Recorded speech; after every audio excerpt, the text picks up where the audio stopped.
Bonjour à tous et à toutes, j'espère que vous allez bien. Aujourd'hui on part sur l'un des épisodes les plus sanglants de la guerre de sécession.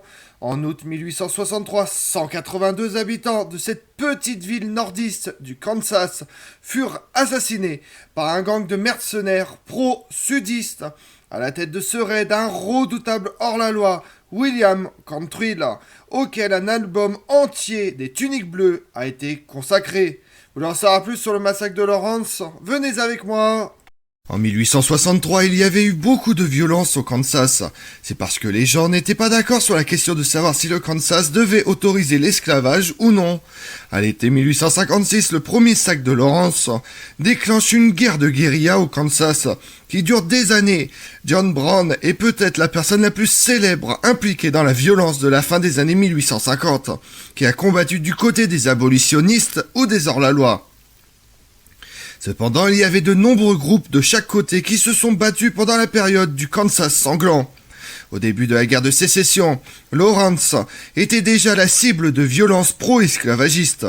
C'est parce que la ville de Lawrence était la plus grande ville anti-esclavagiste de l'État. C'est aussi là que l'Union et les Jacots Quakers ont commencé à attaquer le Missouri. Au début, la ville et ses environs étaient très préparés. Ils ont vivement réagi à toute rumeur selon laquelle des personnes pro-esclavagistes pourraient venir à Lawrence. Cependant, à l'été 1863, cela ne s'est jamais produit, de sorte que les gens n'ont pas eu peur de grand-chose et ils ont oublié leur défense. Malgré la guerre, les 3000 habitants de la bourgade de Lawrence, au Kansas, État qui à la cause de l'Union dormaient paisiblement à l'aube du 21 août 1863. Puis un grondement sourd vient des prairies voisines, les tira de leur sommeil. 450 hommes à cheval portant l'uniforme sudiste fonçaient sur eux. Des cris de femmes et des pleurs d'enfants résonnent alors dans les rues. Au milieu de cette cohue, 2 bataillons de soldats nordistes, des Noirs chargés de défendre la ville, prirent position. Pas assez armés, ils furent balayés par la charge ennemie. Le carnage pouvait commencer. Les assaillants, en pénétrant dans les maisons, tuèrent les hommes et enfants malgré les supplications des femmes. À 10h du matin, ils quittent les lieux, laissant derrière eux 182 cadavres et 185 bâtiments pillés et incendiés. Après une expérience dans l'armée sudiste, Quantrill fut à la tête d'un gang regroupant déserteurs et bandits, tels les célèbres frères James, pro-esclavagistes. Ils profitent de la guerre de sécession pour mener des raids meurtriers sur des villes de l'Union en toute impunité. Parmi elles, Lawrence figurait en bonne place. Ce massacre de civils le plus terrifiant de la guerre de sécession est la séquence d'introduction de l'album Quantrill 1994. Les créateurs des Tuniques Bleues qui restituent avec précision cette attaque en pages 3 et 4 ne montrent pas les scènes de viol et les meurtres d'enfants, afin de ne pas heurter la sensibilité du lecteur. Blutch et Chesterfield, les 2 héros, tentent ensuite de capturer le responsable de ce massacre, qui, malgré son uniforme confédéré, n'avait rien d'un officier sudiste. Il s'agissait d'un renégat.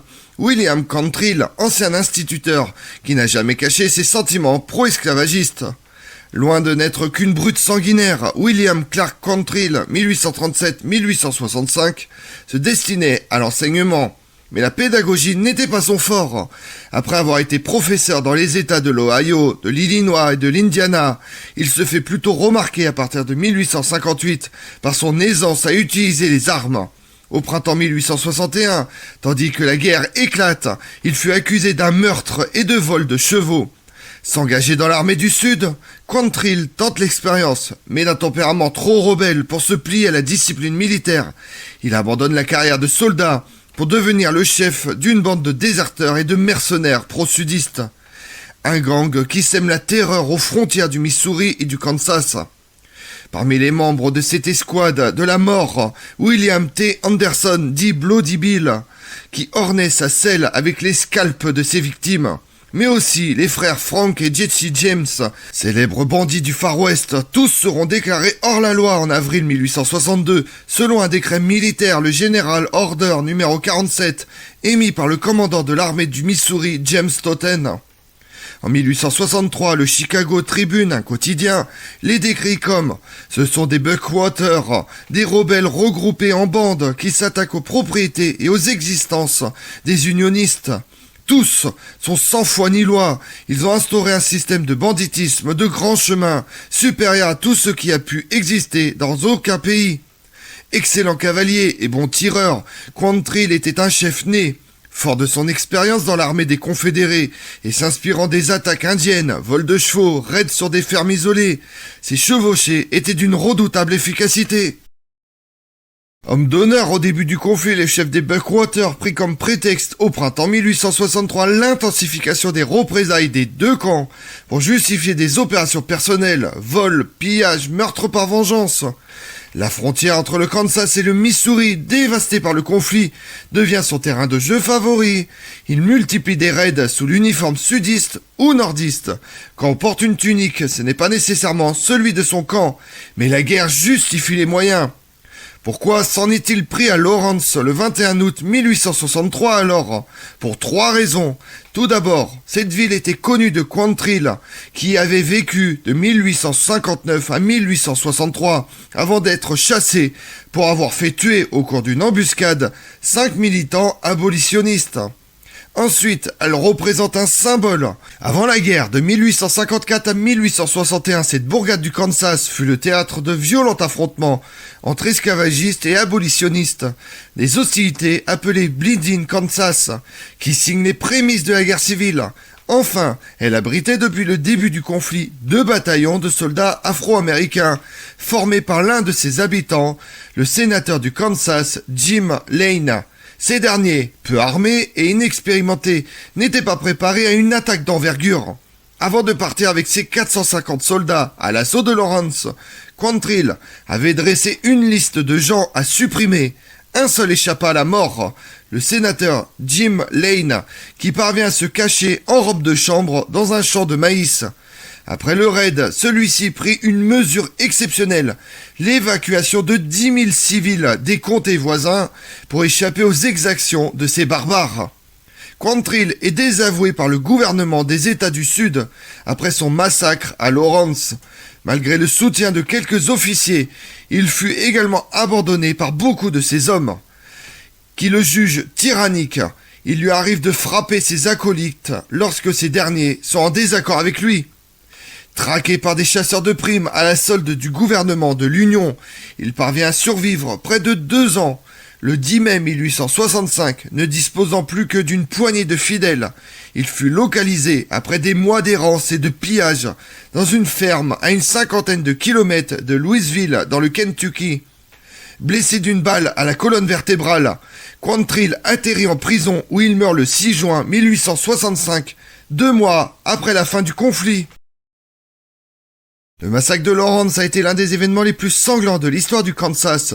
L'église congrégationaliste de Plymouth à Lawrence n'a pas été détruite, mais beaucoup de ses membres ont été tués.